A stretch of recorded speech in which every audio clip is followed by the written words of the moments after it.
ये special meditation actually एक तरह से कहें तो हमारी ही लाइफ का रिफ्लेक्शन है।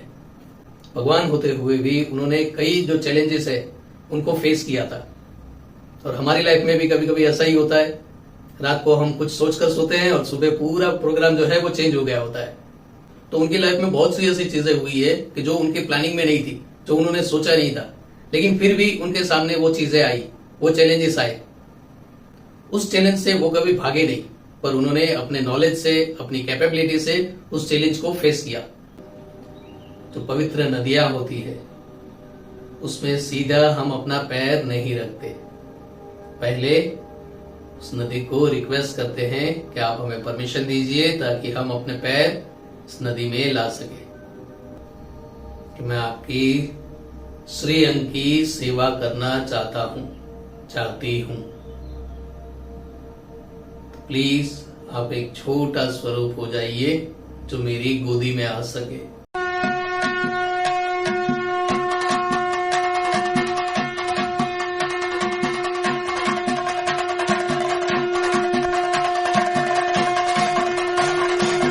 स्वागत है सभी का रामनवमी के स्पेशल मेडिटेशन में।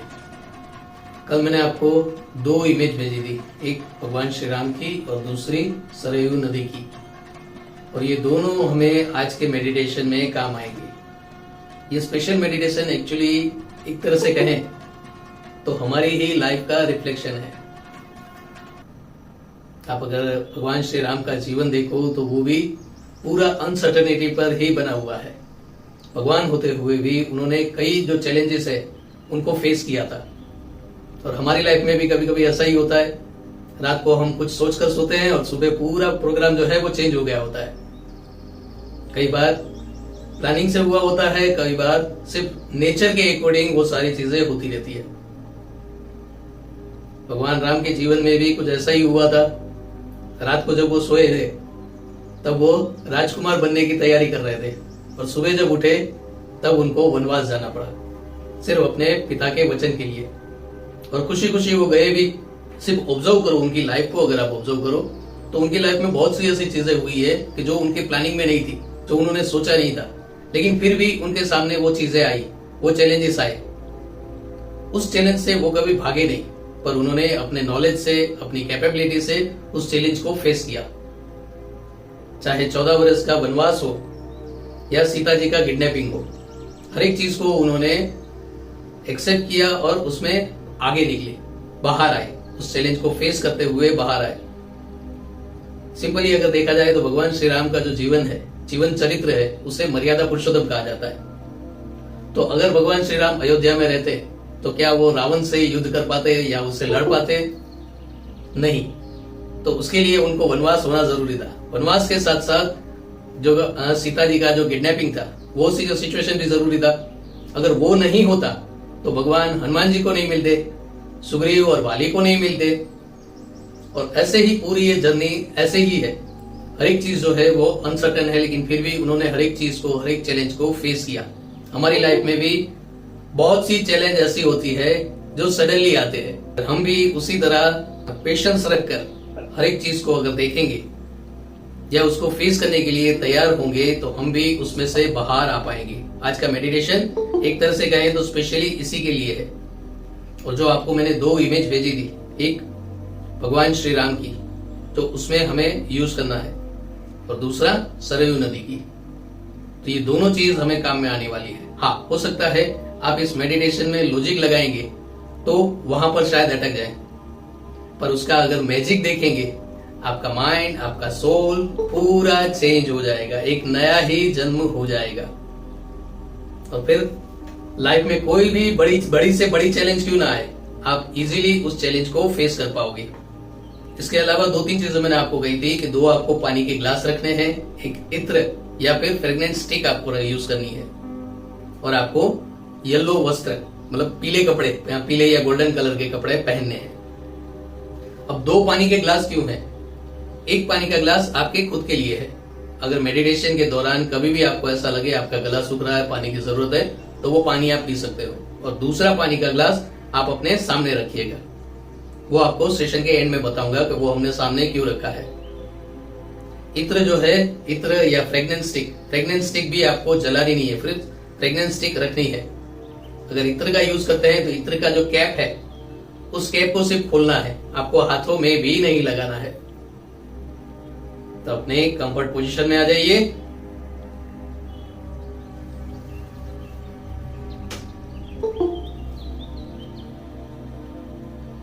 तीन डीप ब्रीथ लेते हुए अपना पूरा फोकस अपनी थर्ड आई पर लाइए। ब्रीथ जितनी इजी और स्लो होगी उतना आप खुद को और रिलैक्स महसूस कर पाओगे।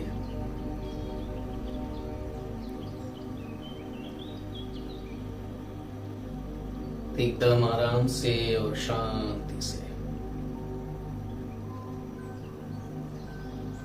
अब अपनी हर एक सांस के साथ अपने बॉडी को रिलैक्स करते आइए, सर से लेकर पांव तक। पहली सांस में सर का हिस्सा, दूसरी सांस में फेस, तीसरी सांस में आपका subconscious mind,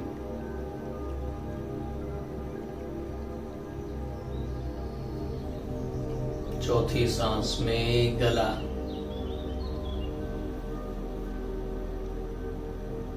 shoulder, chest area, front end back,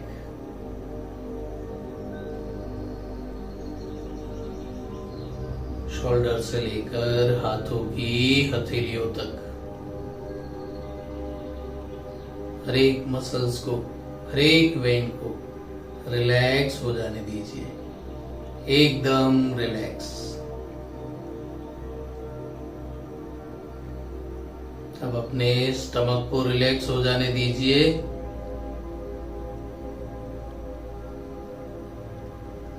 कमर के हिस्से को रिलैक्स हो जाने दीजिए। आपकी सांसें जितना रिदमेटिक वर्क करेगी, एक रिदम में, एक लेंथ में वर्क करेगी, उतना जल्दी आप अपनी बॉडी को, अपने माइंड को रिलैक्स कर पाओगे। कोई भी जल्दबाजी मत कीजिए, आराम से जो भी आपकी नेचुरल स्पीड है उस हिसाब से आगे बढ़िए।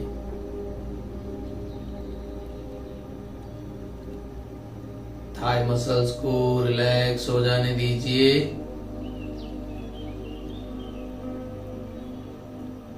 अपने घुटनों को रिलैक्स हो जाने दीजिए। घुटनों से लेकर पैरों के तलवों को रिलैक्स हो जाने दीजिए। Completely relax, relax, relax, relax, relax, relax. धीरे धीरे अपने मन को, अपनी आत्मा को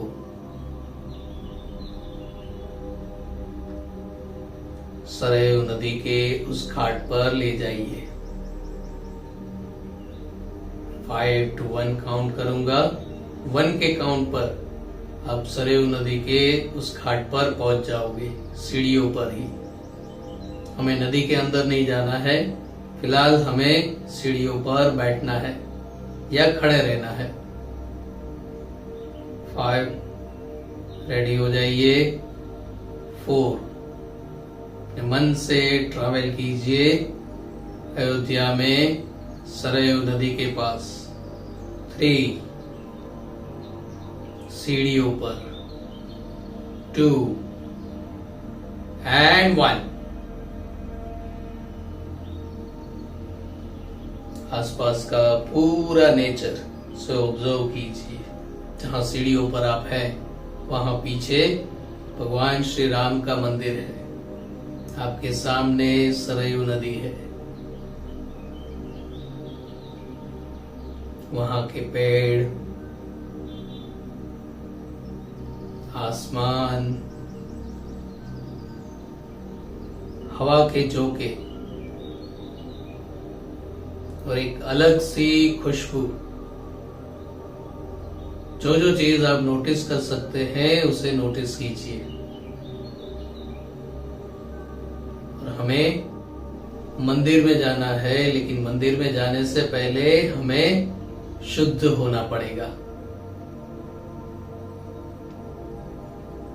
तो जिन सीढ़ियों पर आप हैं वहीं से सरयू नदी को, माता सरयू को रिक्वेस्ट कीजिए। कभी भी हम जो पवित्र नदियां होती है उसमें सीधा हम अपना पैर नहीं रखते, पहले उस नदी को रिक्वेस्ट करते हैं कि आप हमें परमिशन दीजिए ताकि हम अपने पैर इस नदी में ला सके। पैर नदी में रखने से पहले अपने हाथों से सरयू नदी के उस पवित्र जल को अपने ऊपर 3 बार छिड़किए। फिर अपनी दोनों आंखों पर लगाइए। दोनों हाथों से नमस्कार करते हुए उस जल को थोड़ा लीजिए और कुछ बूंदे अपने मुंह में डालिए।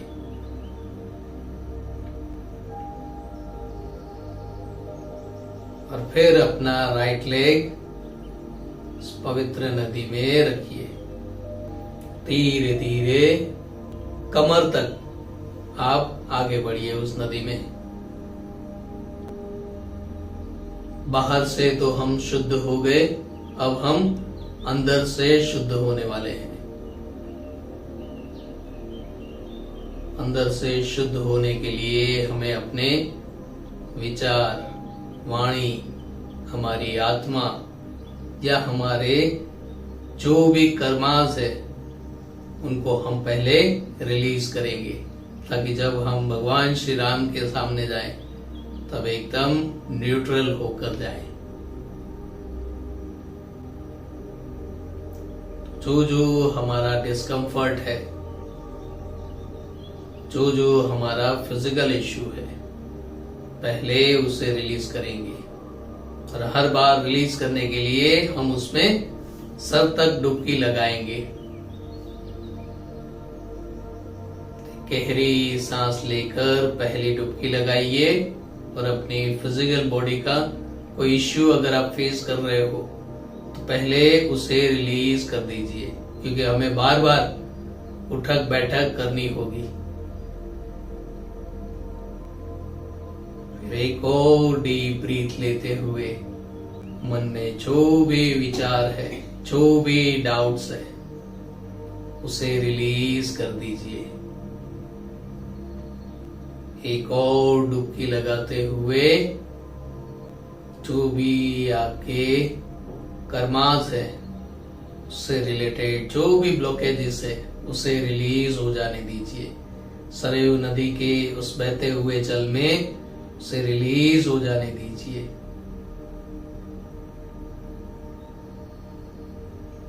प्रेजेंट वीक का, प्रेजेंट मंथ का, प्रेजेंट ईयर का या पास्ट ईयर का जो भी डिस्कम्फर्ट है उसे रिलीज हो जाने दीजिए, एक डीप ब्रीथ और एक डुबकी लगाते हुए।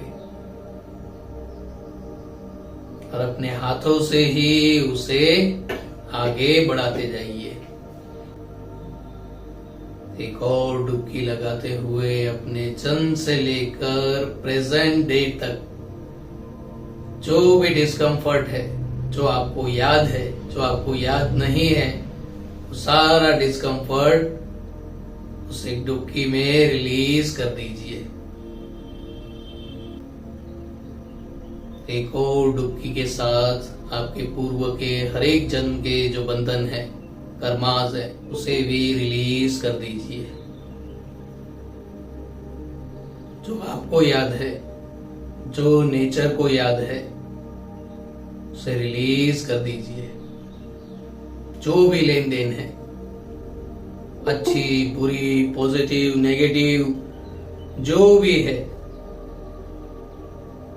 सरयू नदी के उस बहते हुए जल में उसे रिलीज कर दीजिए।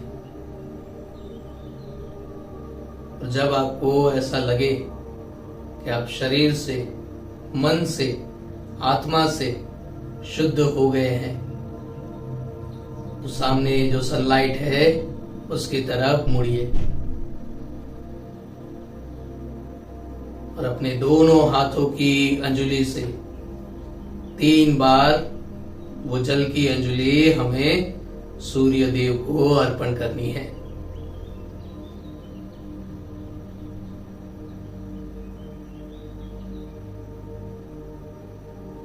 और ग्रेटिट्यूड करना है जो हमें इस काबिल बनाया कि हम अयोध्या में राम मंदिर में भगवान श्री राम के स्वरूप की ये सेवा कर पाए। उस ग्रेटिट्यूड के साथ सरयू नदी से बाहर आइए। अब जहां थे वहां एक बैग आ गया होगा, वहां आप अपने कपड़े चेंज कर लीजिए। ड्रेसिंग रूम में जाकर आप अपने कपड़े चेंज कर लीजिए।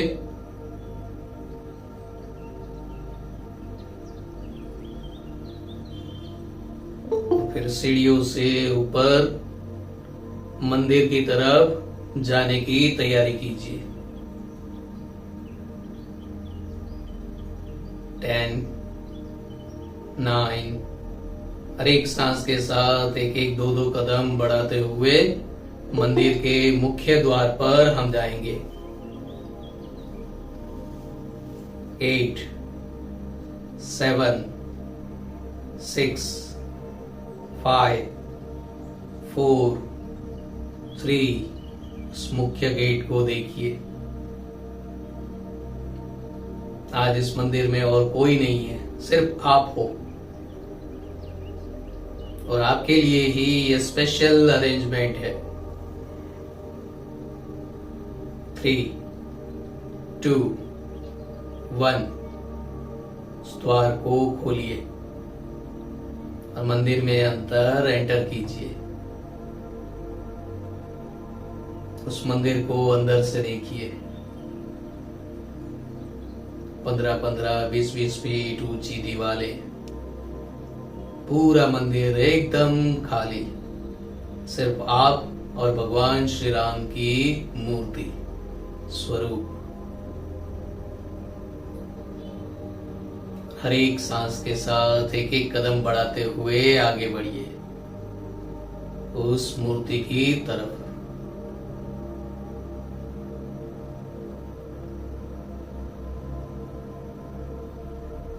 दोनों हाथों से नमन करते हुए पहले परमिशन लीजिए और साथ ही साथ रिक्वेस्ट भी करनी पड़ेगी, क्योंकि आप जो स्वरूप देख रहे हो वो एकदम बड़ा सा विश्व स्वरूप है और अगर आपको इनकी सेवा करनी है तो पहले उनको छोटा बनना पड़ेगा। तो आराम से उस स्वरूप के सामने जाइए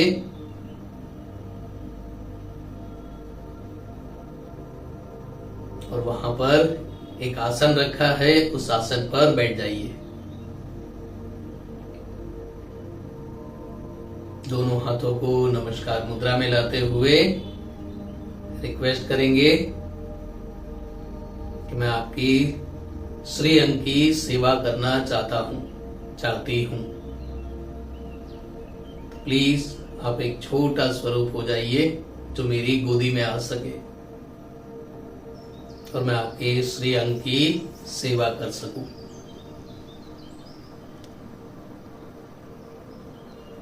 5, 4, 3, 2 and 1। धीरे धीरे उस बड़े से स्वरूप के अंदर से छोटा सा स्वरूप आपकी गोद में आने लगेगा। तब इस छोटे से स्वरूप के श्री अंग की हमें सेवा करनी है। तो जिस आसन के पास हम बैठे हैं वहां वो सारी चीजें अवेलेबल है जो हमें चाहिए। 4 बड़े बड़े सोने के कड़े हैं जिसमें पवित्र जल है, पंचामृत है, दूध, दही, घी, हनी और शक्कर। कुछ फूल हैं और दूसरा सब सामान है जो हमें टाइम पर चाहिए होगा। और जो कुछ भी वहां अवेलेबल नहीं होगा, आपके लेफ्ट साइड में एक छोटा सा बकेट होगा, उसके अंदर वो बाकी की चीजें भी मिल जाएगी। पहले एक सोने की थाली लीजिए और उसमें फूल की पंखुड़ियों को रखिए। उस थाली को फूल की पंखुड़ियों से भर दीजिए और फिर आपकी गोद में जो भगवान श्री राम का छोटा सा बाल स्वरूप है, उसको वहां उस थाली में विराजमान कीजिए।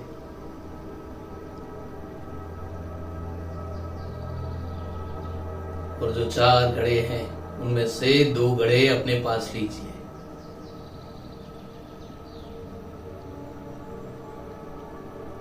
पहला घड़ा हम भगवान श्री राम के ऊपर जल अभिषेक करेंगे। धीरे धीरे वो जल सर से पांव तक डालते आइए।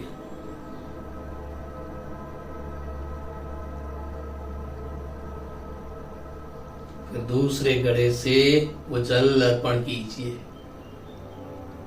एक हाथ से जल अर्पण कीजिए, दूसरे हाथों से हल्के एकदम सॉफ्टली शरीर के हर एक अंग पर अपना हाथ घुमाते आइए।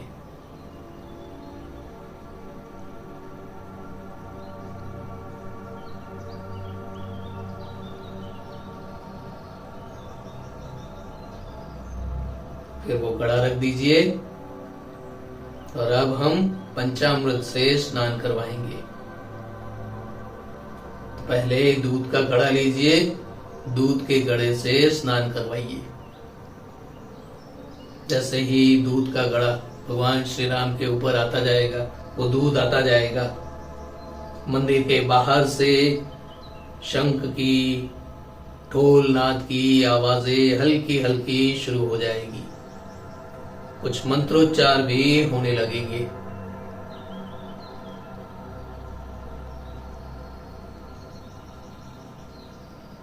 फिर दूध का घड़ा साइड में रख दीजिए और दही से उनको स्नान करवाइए।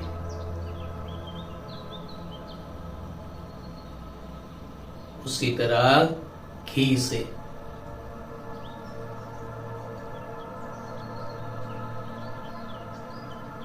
फिर हनी, मध से,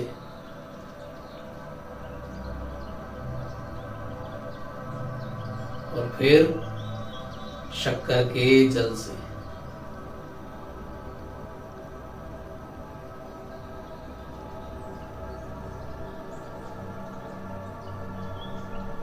जब वो स्नान कंप्लीट हो जाए तो बाकी जो 2 घड़े थे, उस घड़े से फिर से उस पवित्र जल से हम स्नान करवाएंगे।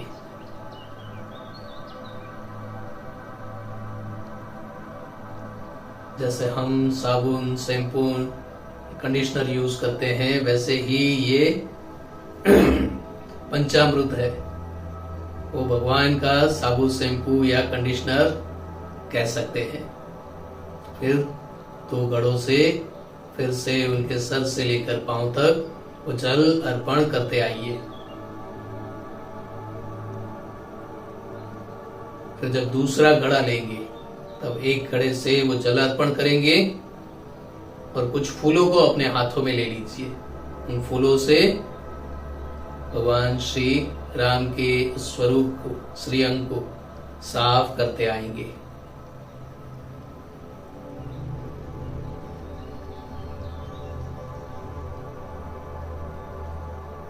फिर उस स्वरूप को उस थाली से अपनी गोद में वापस ले लीजिए।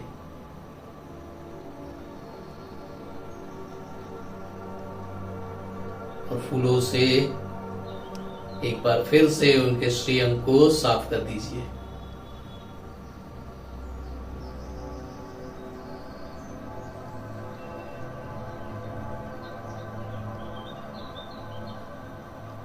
दूसरी सोने की थाली लीजिए और उसमें फिर से थोड़े फूल बिछाइए, फूल की पंखुड़ियां बिछाइए, थोड़े अक्षत चावल बिछाइए,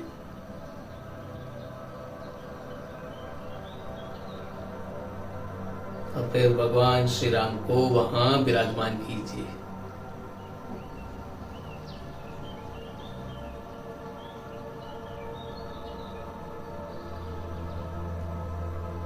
फिर आपके बकेट में से भगवान श्री राम के लिए जो वस्त्र है वो वस्त्र उन्हें अर्पण कीजिए।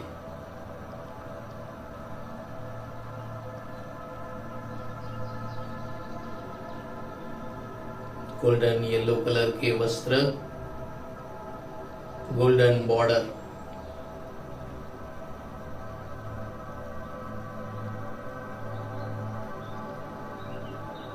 बकेट में से जनोई लीजिए और जनोई अर्पण कीजिए।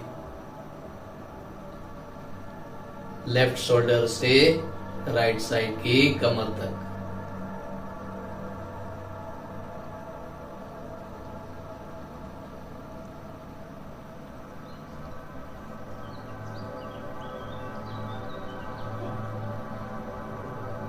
फिर अपनी थर्ड फिंगर से कुमकुम से तिलक कीजिए।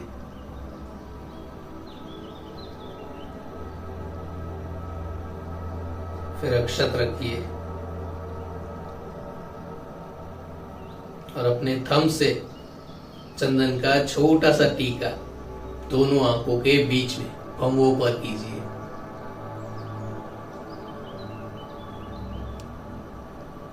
और उसी बकेट में भगवान श्री राम के लिए कुछ श्रृंगार भी है, लेकिन वो श्रृंगार लगाने से पहले वहां एक छोटी इत्र की शीशी बोतल होगी। उस इत्र को अपने हाथों में लीजिए, एक दो बूंद दोनों हाथों पर रब कीजिए और उनके श्री वस्त्र पर हल्के हल्के से हाथ रखिए ताकि वो खुशबू श्री वस्त्र पर आ जाए।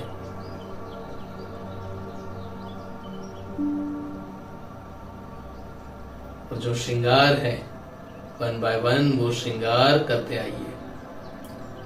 पहले एक सफेद मोतियों की माला जो गले से लेकर नाभि तक आएगी।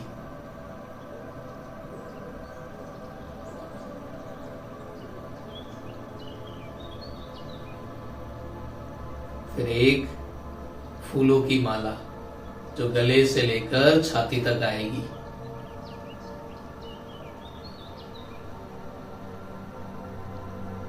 फिर एक डायमंड नेकलेस और दूसरा जो भी एक्स्ट्रा श्रृंगार आप करना चाहें वो कर सकते हैं। दोनों कानों में डायमंड के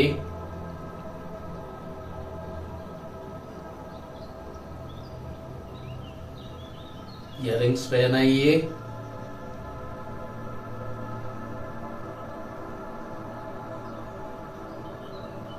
दोनों कोमल हाथों में सोने के कड़े।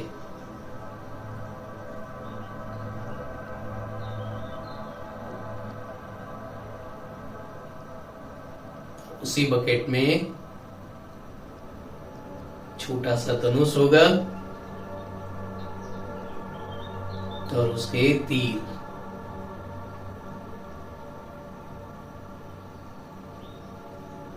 वो अभी हमें उनके हाथ में नहीं देने हैं, पर बाहर निकाल कर रख दीजिए।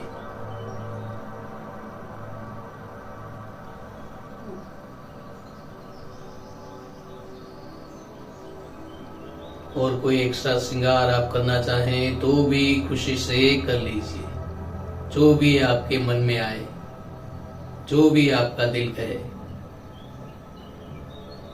जब आपको ऐसा लगे कि कंप्लीट श्रृंगार हो गया है, तब उस छोटे से स्वरूप को फिर से रिक्वेस्ट करेंगे कि अब आप विश्व स्वरूप में आ सकते हैं। तो जैसे ही वो बड़े स्वरूप से छोटे स्वरूप में आए थे, ठीक वैसे ही बड़े स्वरूप में आ जाएंगे।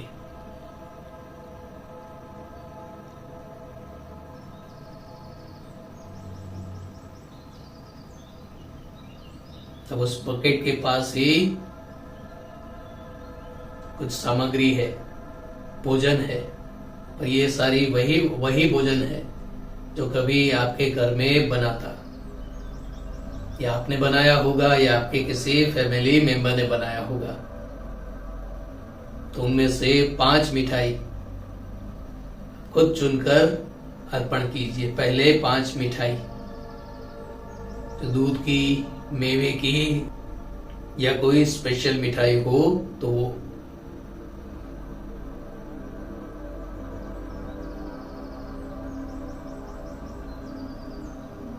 फिर उसी तरह 5 फ्रूट अच्छी तरह काटकर सजाए हुए वो रखिए।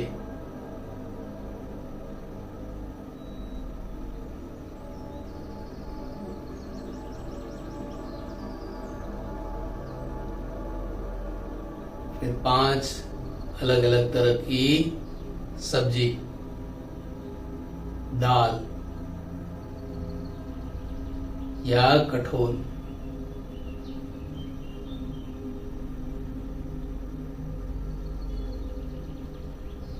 ये सारी चीजें कभी ना कभी आपके घर में बनी होगी, रूटीन डेज में या स्पेशल ओकेशन पर, तो हमें वही यूज करनी है।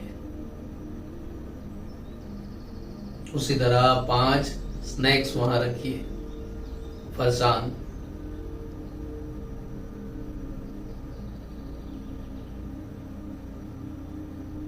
5 अलग अलग तरह के राइस,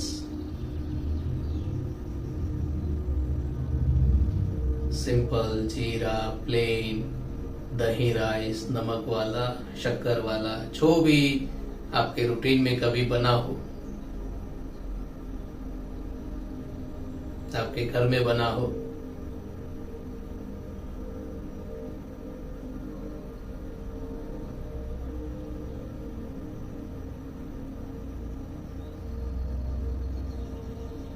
अच्छी तरह सजाइए, भगवान श्री राम को अर्पण कीजिए।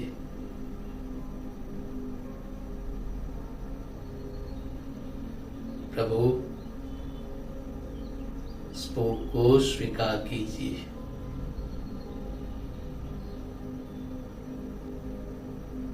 तब वो उनकी कृपा होगी कि वो विश्व स्वरूप में इस भोग को स्वीकार करते हैं, या फिर वही बाल स्वरूप में जो आपकी गोदी में था।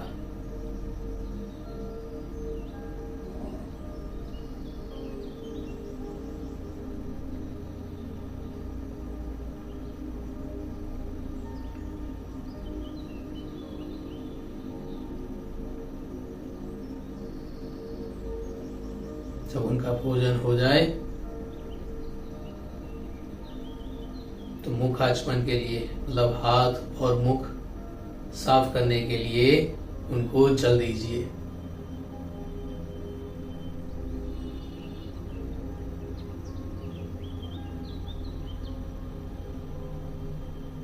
फिर बीड़ा, पान, सुपारी, लौंग, इलायची,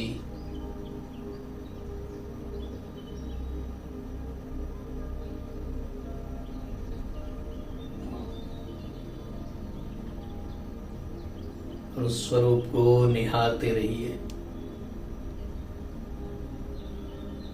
कुछ ही देर में आपके पास बड़ी सी आरती आएगी।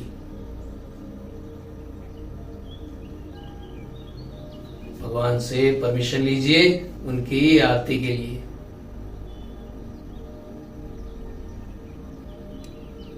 जैसे ही ये आरती आप हाथ में लोगे तो बाहर जो शंख, ढोल, मंत्रोच्चार हो रहे हैं उनमें कुछ चेंजेस आएगा, और वो आरती के अकॉर्डिंग वो सारी चीजें होने लगेगी। एकदम प्यार से पहले भगवान श्री राम के मुखारविंद को, पहले पूरे स्वरूप को एक चक्कर लगाइए आरती से, फिर उनके मुखारविंद पर एक राउंड कंप्लीट कीजिए। फिर उनके शोल्डर,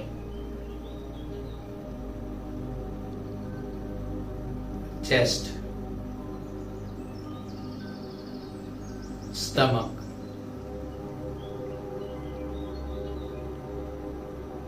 कमर के हिस्से पर,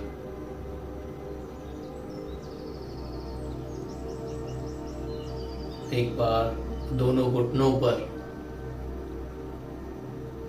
और एक बार फिर से फुल बॉडी एक राउंड कंप्लीट कीजिए।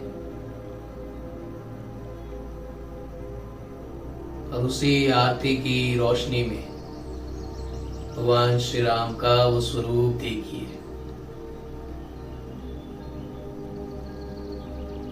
फिर नमन करते हुए आरती को नीचे रखिए।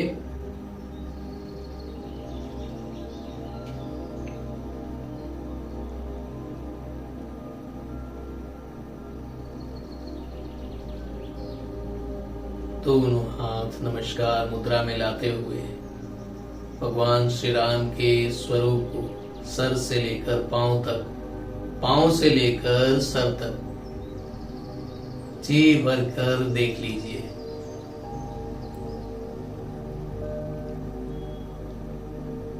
वैसे तो कोई भी सांसारिक इच्छा नहीं होगी, पर अगर हो तो भी यहाँ आप रिक्वेस्ट कर सकते हैं।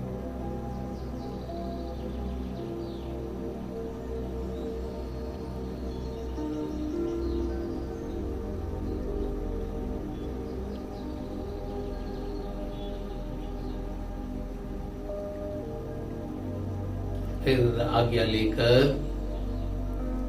उल्टे पैर भगवान श्री राम को देखते हुए ही उल्टे पैर मुख्य द्वार की ओर जाइए। एकदम आराम से जा पाएंगे। मुख्य द्वार के पास से आप पहुंचकर भी एक बार साष्टांग दंडवत प्रणाम करना चाहें तो साष्टांग दंडवत प्रणाम, नमन, ग्रेटिट्यूड करते हुए इस मंदिर से बाहर आइए।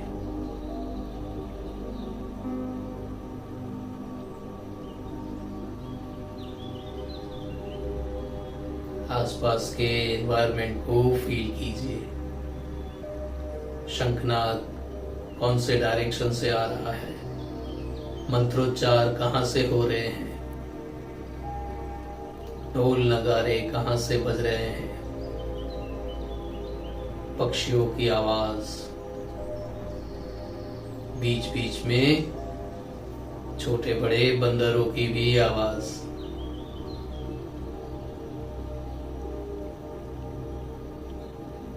और आसपास जो हवा बह रही है उसमें एक अलग खुशबू, एक ठहराव, एक शांति।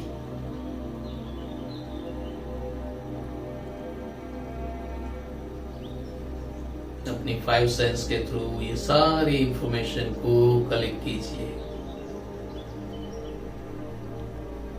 वहीं दरवाजे पर ही अपनी आंखें बंद कीजिए। धीरे धीरे अपने फिजिकल बॉडी में आने की तैयारी कीजिए। 5, 4, 3, 2 and 1।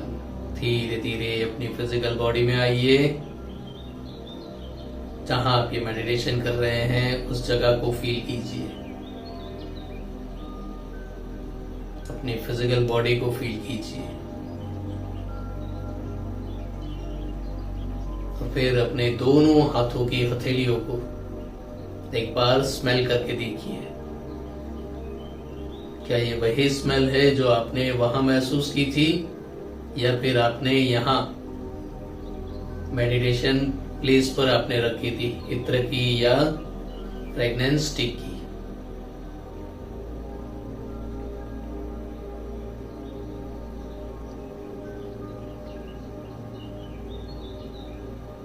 एक बार फिर से ग्रेटिट्यूड करते हुए धीरे धीरे रिलैक्स हो जाएंगे।